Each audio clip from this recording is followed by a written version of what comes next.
My brothers and sisters, Isaiah 55:11 says, speaking of the Lord, so shall my word be that goeth forth out of my mouth. It shall not return unto me void, but it shall accomplish that which I please, and it shall prosper in the thing whereto I sent it. My brothers and sisters, I am making this follow-up video to show you the importance of what has happened, not just yesterday, but the days leading up to yesterday. The biggest obstacle many of us will have and are facing in these last days is the battling of misconceptions we believe the final events will look like in the last days. Meaning, if an event happens and the wording does not meet a particular catchphrase or is not laid fully open in plain view, then we doubt the significance of the event. But the wise will understand. My brothers and sisters, I love each and every one of you, so I don't mind taking the time to make sure that everyone understands what has happened. But first, I want to make some things clear. Number one, the Watchman of God has one job, and that is to sound the trumpet for approaching danger. There is only one thing that the watchman can do that may cost him his life in the eyes of God, and that is to see the danger coming and not sound the alarm. If an army is approaching the camp, it is the watchman's job to sound the alarm and alert the people.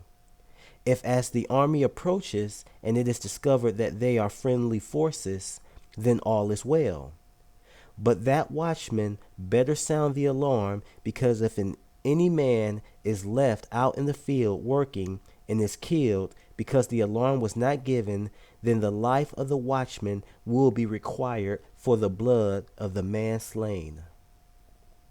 My brothers and sisters, Satan would have it that no man picks up the horn of the watchman, for fear that if after sounding the alarm and no danger is seen, that the people will become angry with him and cast him outside of the gate.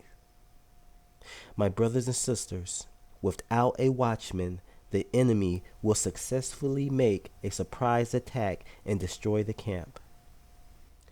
Number two, when God gives a message to his people, it is his job to bring about the events of the message to fruition and to the light. And if God says that something will be, it will be. Remember, it took 7 days after the door of the ark was closed for it to rain. But those who were inside were sealed, and those outside were lost forever. The message I gave you from God was a 2-part message. Probation would close, and there would be a Sunday law. Well, my brothers and sisters, probation has closed, and you can tell by the comments who is on the inside and who is on the outside of the ark. And the Sunday law is here. We know that the Sunday law has been making its way in the darkness, but it is here. It's not in the light, but it is here. Just as with the flood, those who were outside the ark when the door closed had no idea their doom was fixed, and for 7 days they walked around as if everything was fine. I want to share with you something Sister White wrote in the Review and Herald. The word of the Lord came to Elijah. He did not seek to be the Lord's messenger, but the word came to him. God always has men to whom he entrusts his message. His spirit moves upon their hearts and constrains them to speak. Stimulated by holy zeal and with the divine impulse strong upon them, they enter upon the performance of their duty without coldly calculating the consequences of speaking to the people the word which the Lord has given them. But the servant of God is soon made aware that he has risked something. He finds himself and his message made the subject of criticism. His manners, his life, his property are all inspected and commented upon. His message is picked to pieces and rejected in the most illiberal and unsanctified spirit, as men in their finite judgment see fit. Has that message done the work God designed it should accomplish? No. It has signally failed because the hearts of the hearers were unsanctified. If the minister's face is not flint, if he has not indomitable faith and courage, if his heart is not made strong by constant communion with God, he will begin to shape his testimony to please the unsanctified ears and hearts of those whom he is addressing. In endeavoring to avoid the criticism to which he is exposed, he separates from God and loses the sense of the divine favor, and his testimony becomes tame and lifeless. He finds that his courage and faith are gone, and his labors are powerless. The world is full of flatterers and dissemblers who have yielded to the desire to please.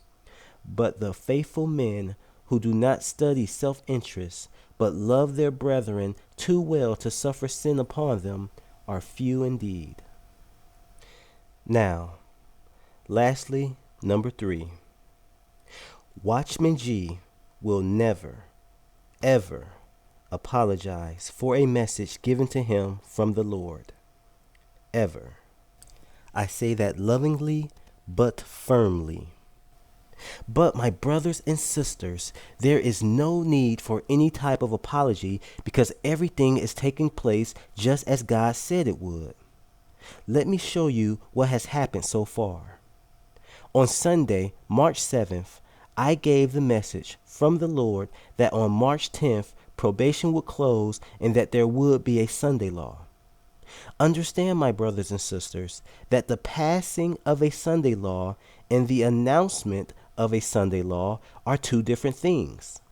The passing of the Sunday law doesn't necessarily mean that it has to be brought to the forefront. Just like it didn't have to start raining immediately after the door to the ark was closed for the people to be lost.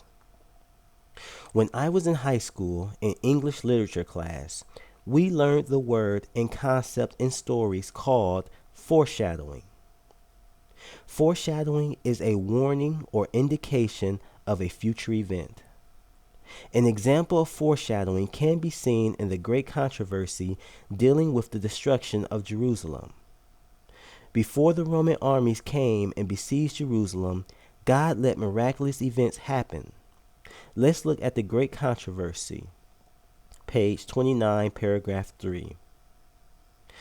Signs and wonders appeared, foreboding disaster and doom. In the midst of the night, an unnatural light shone over the temple and the altar. Upon the clouds at sunset were pictured chariots and men of war gathering for battle. The priests ministering by night in the sanctuary were terrified by mysterious sounds. The earth trembled, and a multitude of voices were heard crying, "Let us depart hence." The great eastern gate, which was so heavy that it could hardly be shut by a score of men, and which was secured by immense bars of iron fastened deep in the pavement of solid stone, opened at midnight without visible agency. God was letting the inhabitants of Jerusalem know that destruction was on the way. Just like then, God also has used foreshadowing to let his people know what was coming March 10th and soon after. Know, my brothers and sisters, for a certainty that God orchestrates everything that happens on earth. Satan can only do what God allows, when he allows it. So again, on March 7th, I gave the message of the close of probation and Sunday law to take place on March 10th.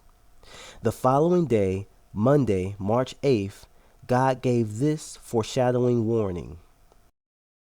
This is from Advent Messenger, March 8th, 2021. The Adventist Church disavows the National Sunday Law book as it is labeled by the media as insidious, extreme propaganda, a conspiracy theory, and threatened with burning. Pastor Jen Markison's book, National Sunday Law, NSL, is creating a lot of controversy in New Zealand as Hayley Withers Herrera, the mother of a child who is responsible for delivering newspapers, told the local news that she is going to burn the piles of NSL, National Sunday Law books. They gave her daughter to distribute to her newspaper route. The books were part of a mass mailing campaign in Wellington, Lower Hutt, and surrounding areas to share the three angels' messages with the community. Now, for many of us as Seventh-day Adventists, we understand what that book is about. Even if you have not read the book yet, you know basically what the title means. It means Revelation chapter 13.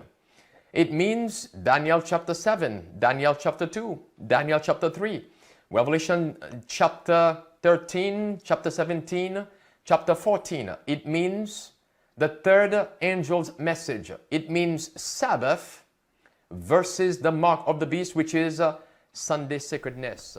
The day after that, Tuesday, March 9th, this foreshadowing warning was given. This article we covered yesterday concerns raised over religious booklet dropped.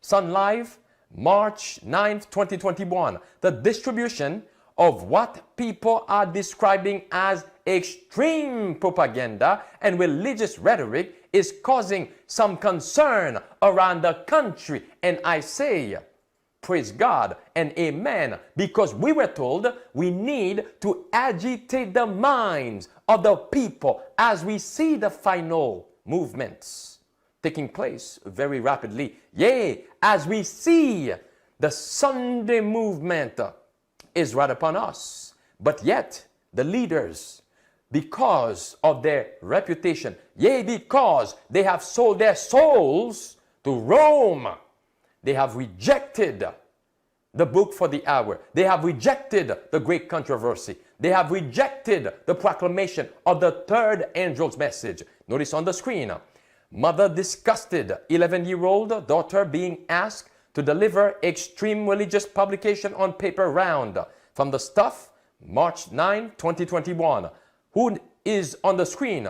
On the left, Bob Lawson, a North Island lead pastor of the Seventh-day Adventist Church in New Zealand, said the book was not endorsed by the General Conference. That's what they mean by the church there.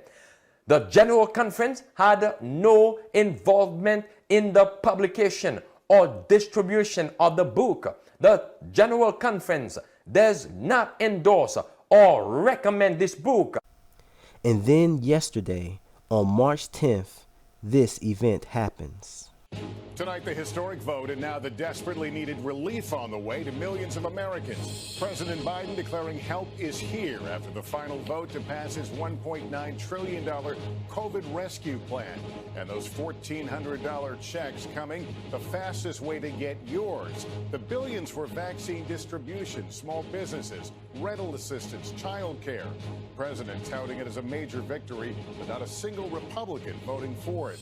This bill represents a historic victory for the American people. Everything in the American Rescue Plan addresses a real need. Together, we're going to get through this pandemic and usher in a healthier and more hopeful future. So there is real reason for hope, folks. There's real reason for hope, I promise you. Oh, and later today, President Biden will give his first primetime address to mark 1 year since the World Health Organization declared COVID-19 a pandemic. You know, Elizabeth, I think many of us have been almost lulled, not lulled to sleep, but just lulled a bit by how tranquil things have been in the White House over the past few months compared to the past 4 years. And I think history has perhaps snuck up on us here. Now, my brothers and sisters, the Sunday law is here, and it made its way in darkness. The only concern that's on the minds of most Americans are not the hidden items inside the bill, but if they will receive their money through check or direct deposit. My brothers and sisters, I know you feel and see the agitation of the Sunday law that has been steadily increasing these past few weeks, so none of this should come as a surprise. The problem is that we expected a grand debate for the passing of a Sunday law, when the spirit of prophecy clearly says that it makes its way in darkness. My brothers and sisters, I want to show you exactly how the Sunday law was passed right under our noses while Satan was waving money in our faces. I also want you to keep in mind that this is the only way that a Sunday law could be passed in America. Woo, you sure gotta climb a lot of steps to get to this Capitol building here in Washington. Well, I wonder who that sad little scrap of paper is. I'm just a bill, yes, I'm only a bill, and I'm sitting here on Capitol Hill. Well, it's a long, long journey to the capital city. It's a long, long wait while I'm sitting in committee, but I know I'll be a law someday. At least I hope and pray that I will, but today I am still just a bill. Gee, Bill, you certainly have a lot of patience and courage. Well, I got this far. When I started, I wasn't even a bill. I was just an idea. Some folks back home decided they wanted a law passed, so they called their local congressman, and he said, "You're right, there ought to be a law." Then he sat down and wrote me out and introduced me to Congress, and I became a bill. And I'll remain a bill until they decide to make me a law. I'm just a bill, yes, I'm only a bill, and I got as far as Capitol Hill. Well, now I'm stuck in committee, and I'll sit here and wait while a few key congressmen discuss and debate whether they should let me be a law. How I hope and pray that they will, but today I am still just a bill.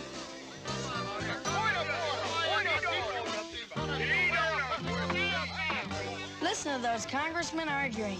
Is all that discussion and debate about you? Yeah, I'm one of the lucky ones. Most bills never even get this far. I hope they decide to report on me favorably, otherwise I may die. Die? Yeah, die in committee.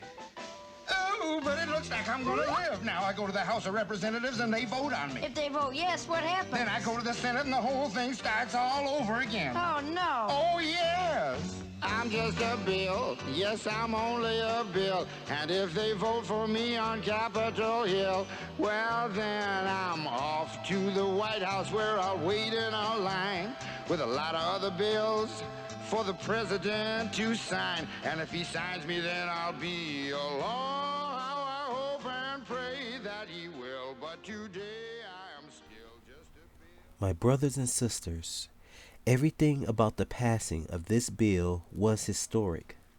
If you listen closely to the interviews, those responsible for making the passing of this bill possible are secretly letting the people know that this is greater than just a lot of big checks going into the wallets of Americans. There is a satanic joy and giddiness that these people are displaying that would not be necessary if this was a mere stimulus bill. Yeah, we are excited, Lawrence. We are excited about this bill, the most important bill to pass in a gen, and so many other things that people don't pay attention to, and so many other things that people don't pay attention to, and so many other things that people don't pay attention to. My brothers and sisters, did you hear what Senator Schumer just said? He said we are excited about this bill, the most important bill to pass in a generation, and so many other things that people don't pay attention to. My brothers and sisters, God is revealing truth in plain sight if we will but only open our eyes. What we are showing people is government can work for them. And there's going to be nothing more tangible and immediate than checks, $1,400. And by the way, there was some talk about trying to cut the children checks, the $3,000 and $3,600 lower. We didn't. And when people will get that and they'll see the vaccines really come into their arms far more quickly than anyone ever imagined as we recover from this crisis. And they will say, wow. My brothers and sisters, did you see that? Watch it again. People will get that and they'll see the vaccines really come into their arms far more quickly than anyone ever imagined as we recover from this crisis. And they will say, wow, government can do something. Imagined as we recover from this crisis. And they will say, wow.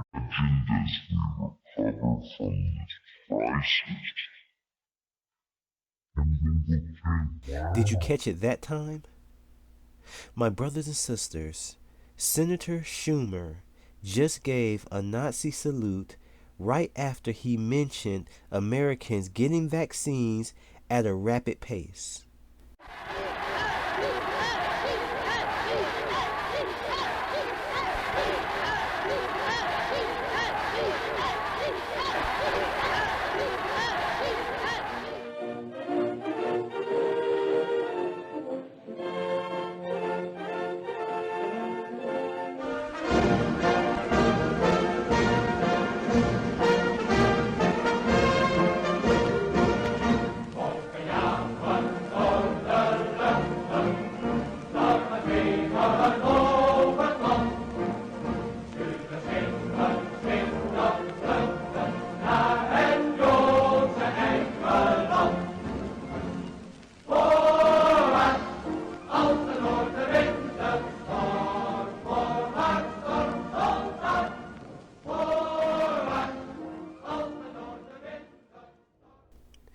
Not only is he hailing the Pope of Rome, but he is also insinuating that there will be a Holocaust-style concentration camp where vaccines will either be issued or people will be placed in them.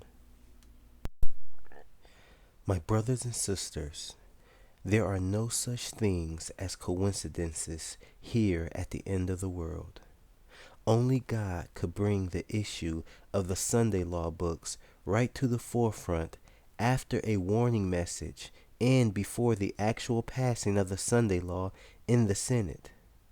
Only God could give the date of the passing of the Sunday law 2 years prior. Undoubtedly, many will ignore every single proof and warning from the messages I have presented, and will write them off as insignificant. But my brothers and sisters, don't let anyone steal this light and truth away from you. We are traveling a narrow path right now, and it will continue to get narrower and narrower. My brothers and sisters, national apostasy will be followed by national ruin. The economy will most likely collapse any day now, followed by mass destruction. Don't let anyone place doubt in your mind and steal your crown.